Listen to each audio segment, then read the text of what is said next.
been fucking around, so wait a minute, let me get this shit out of my chair. I've been fucking around, so I hope everything comes out the way I'm thinking. Uh, shit is like 3, 4 o'clock in the morning, and I just had a lot of shit happen to me. Not happen, but go on.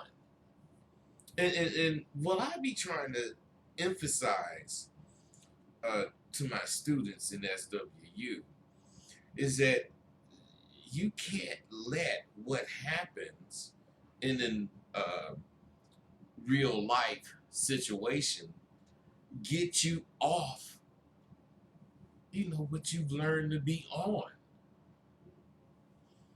The ABPs always be playing. What I'm saying is if you not always playing, you better believe you're going to get played. That's just the way life goes. Now, just say always be playing. You're a stock type person. When do you not be into stocks? I mean, just because what you've done is working and you're making hella money, do that mean you can stop fucking with whatever you did to make the money? No, man. You gotta stay down all the time. All the time. And I'm trying to tell you, that's what I have going for me. That's what I want you to get going for you. Man, listen, you got to understand. When you think that you're so cool that you can judge people, then you should judge them. And you should judge them fairly. But how or what do you need to do first before you even attempt any judging? Judge your goddamn self. Now, I'm a person that I have judged myself. I take into account what I say out of my mouth and what I actually do and how what I say and do affects or helps people. And I've judged myself to be cool. I mean, there's a lot of things to say about cool, but just to make my point, I've judged myself to be cool. Now, the question now comes, are you judgmental? See, this is what I'm going to talk about, but what I'm saying is, to hear that, to hear somebody say, are you judgmental? You would say, nah, man.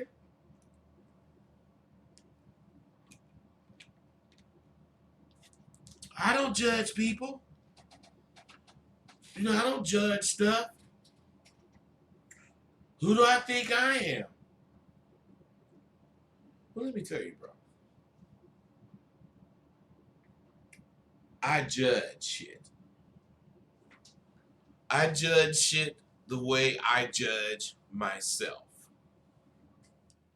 And if I judge myself according to whatever rules, and I'm judging you or whatever to those rules, and when I judge myself, there's a certain standard that I at least have to meet. And what I'm saying is if I ever meet the least, then I feel I have failed. So in my mind, I have to reach the maximum. Okay. What I'm saying is this, the maximum to me may not be shit to you. Do that mean I'm not supposed to fuck with it? No, everything is about me in my life. Everything is about you in your life. So it's up to you to make these decisions about what you're supposed to do or what you should do. Judging things whether you know it or not, is keeping you out of the bullshit. Period. If you don't judge shit, you're gonna be involved in all kind of shit you don't even want to be in. And I'm gonna talk about this because a lot of people be talking about how times have changed. And I'm the first to admit they have. They've changed. But at the same time, everybody realize after they accept that times change and they try to live their life, as they live it, they realize ain't nothing changed. They realize the conversation of the moment can't change. What's important at the moment can change. But overall, shit don't change. So I'm among those who are kind of still out on that, but I'm leaning towards shit don't change. But I do agree that times change, and what they seems to change from comes back around. I'm telling you, shoes, suits, cuts of suits, I mean hats, everything is in style at the moment and it goes out of style, but it comes back. Now take being a man. Back in the early 19th century, you know, the 1800s, it was a big thing. Well, actually, before that, if you go back to whenever they start uh, dating and making an almanac or whatever you want to call it, every time, wherever they start keeping records, which was whenever, I don't know, but whenever it was, there was a ritual. If it was like BC, it was a ritual that dudes had to go through to become a man. So I ain't saying what's right. I'm not saying what's wrong. What I'm saying is there were things you automatically accepted. You accepted it that they were going. These things that you're accepting are going to become your responsibilities once you become a man. Now, I'm telling you, think about this. Even with people uh, who uh, society says are uncultured, they have rituals that they send their young boys through to become a man. Now, being a man today in America has become like everything else. Everything else here has become watered down. As soon as they know what the definition is, they water it down. So, what I'm saying is, let's say, now think about this. These uncultured motherfuckers say you become a man when you start common. So that could be 13, that could be 12, but that's around the age. Let's say you actually started common at 11, but they might say 13 is the age that you can become a man if you blah, blah, blah. Now, what I'm saying is this. Who says what the age is to become a man? Law. Or when you can do what men do, calm.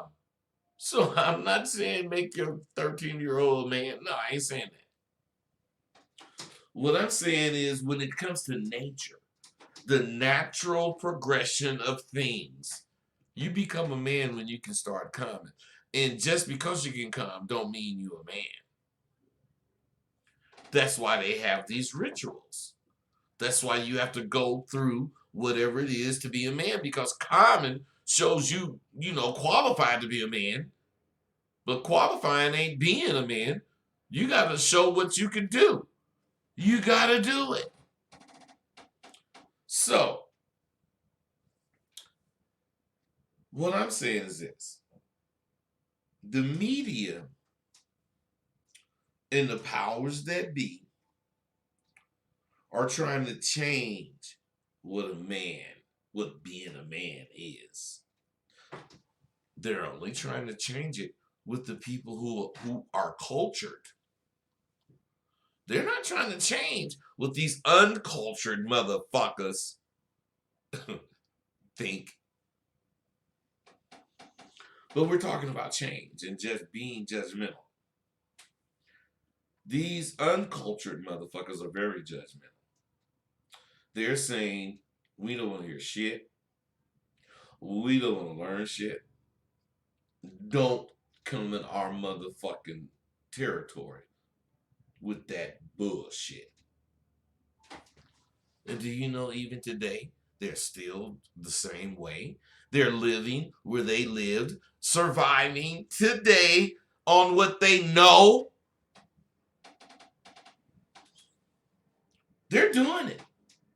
All kind of cultures that we call uncultured. Because being cultured to us means accepting change. But what they don't tell you is that if you're going to be cultured, you must be judgmental.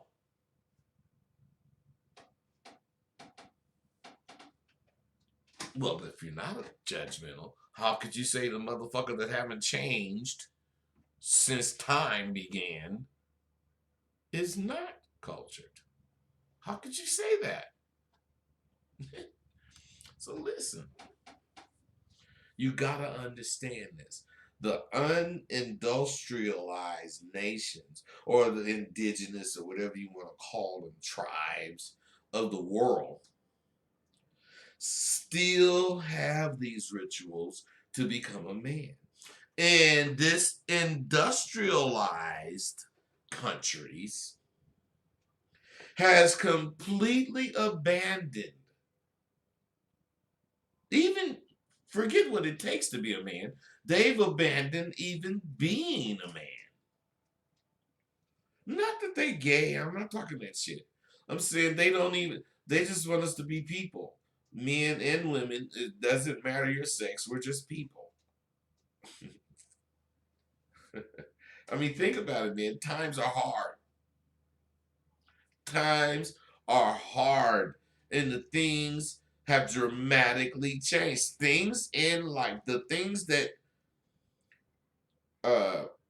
this country adopted years ago has changed dramatically. But if you could,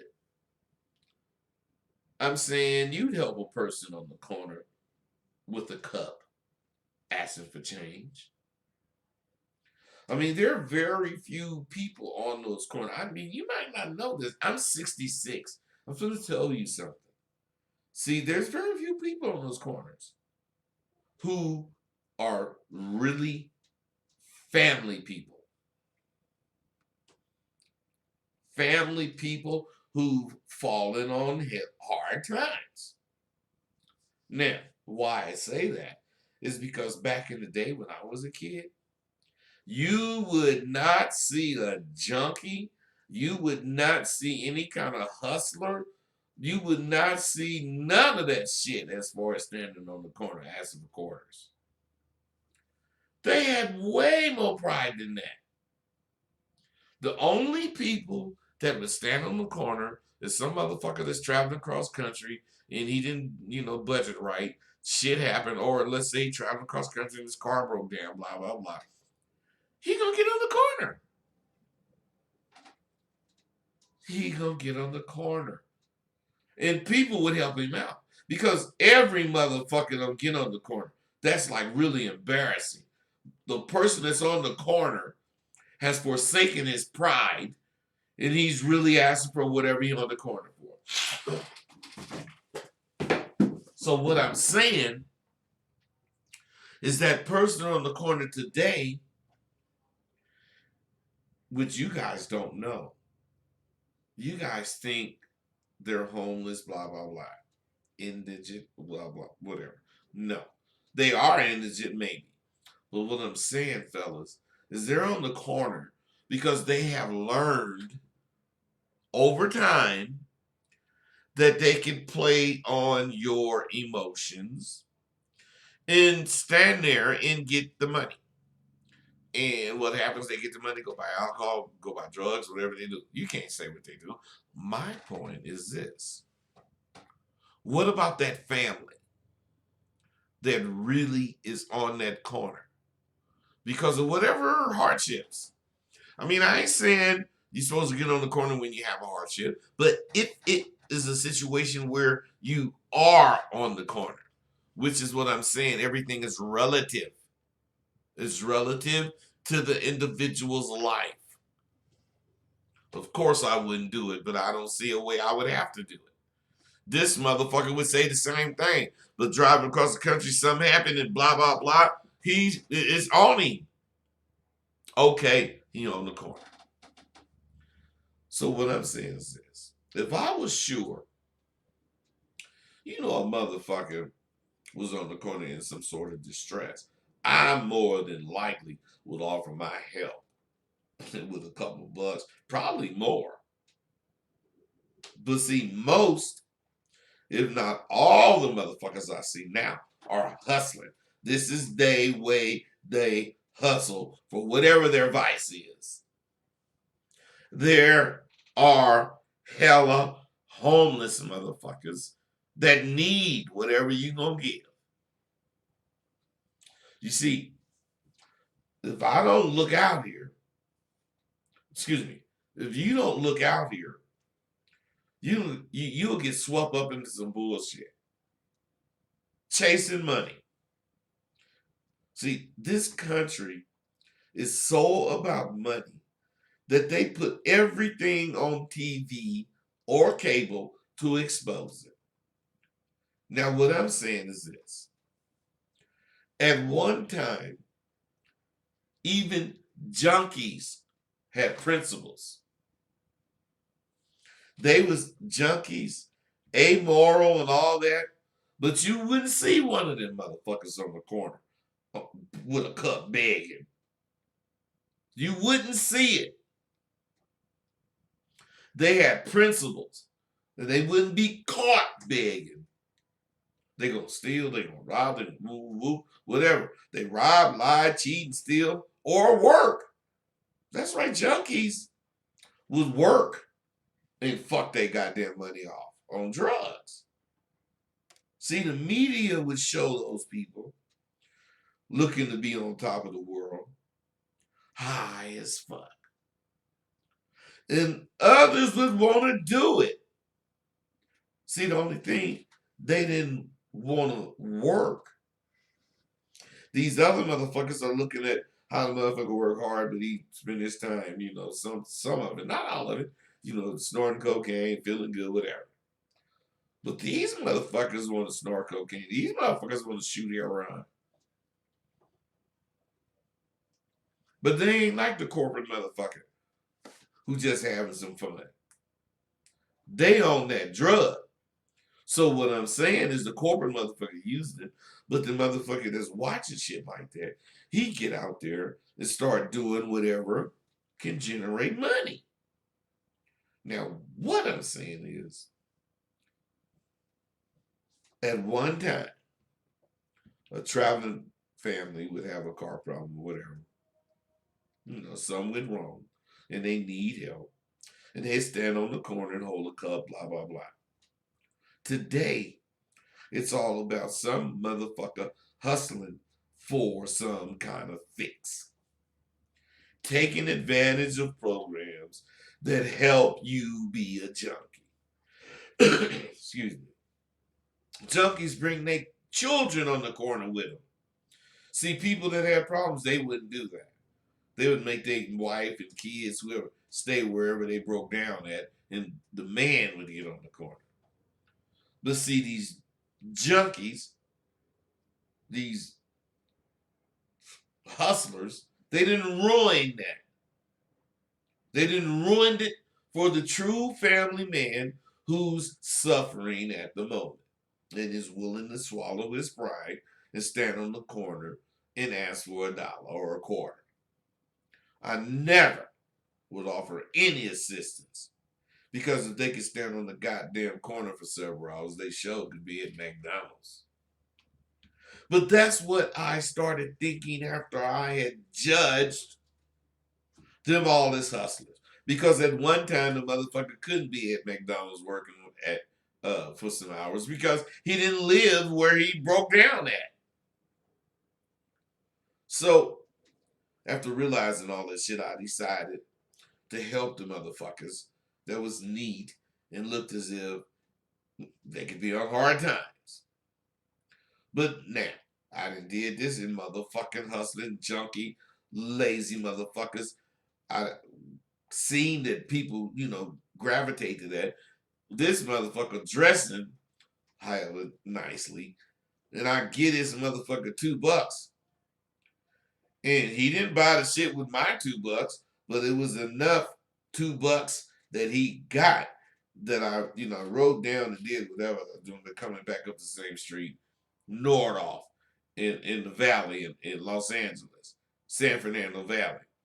The motherfucker was buying a rock. I now, after seeing that, I pull up to them motherfuckers, try not to look at them. I ain't trying to guess what you doing, man. See, I don't know which way to go. Help or not to help. I'm leaning towards not. I mean, these are just like internet people I speak of. See, they hear of something, they look it up, and they think they can do it. See, hustlers found out that children help those actually adults in distress because real families on the road and didn't plan or didn't have enough money to, or something happened, they stand on the corner. They don't stand with their child, but sometimes they do because whatever's going on is that bad.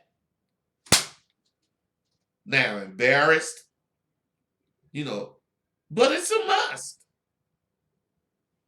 So each time you give a vice having hustler or a panhandler standing on the corner of $1, each time you give them motherfuckers $1, are you helping that motherfucker?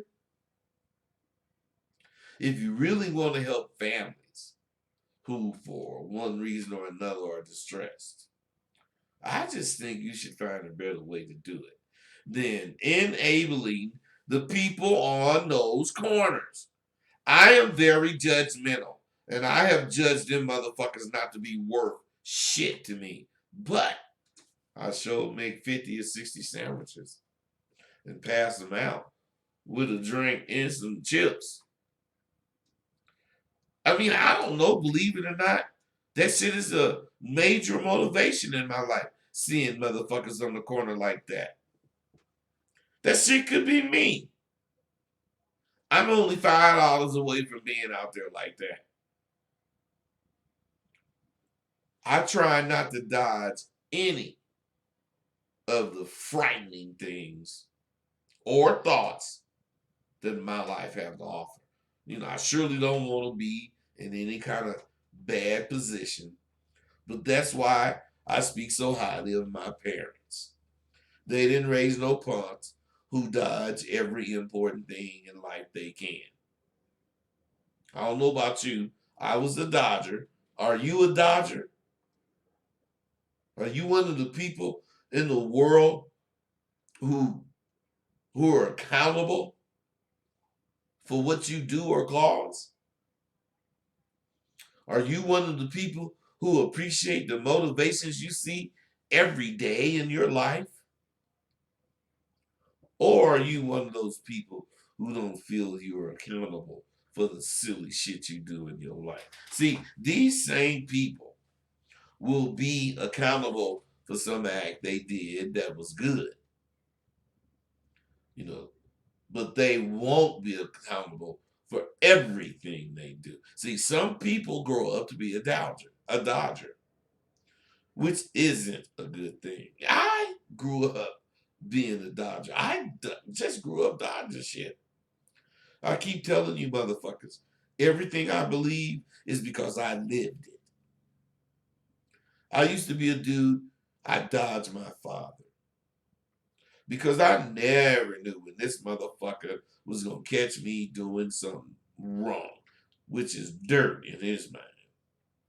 You know, he definitely taught me there was a price to pay for shit you do. And if you don't think you should pay no price, your fucking ass better not do some shit. I used to dodge my teachers because they knew I was smart. But I didn't want them to call on me. I avoided showing my intelligence to anybody except my parents, my dad, mostly. Because I wanted to be cool. A smart motherfucker ain't gonna be cool. Back in my time. See, I used to dodge going to parties. Because I couldn't dance, still can't dance for a fuck. I had a lot of girlfriends though.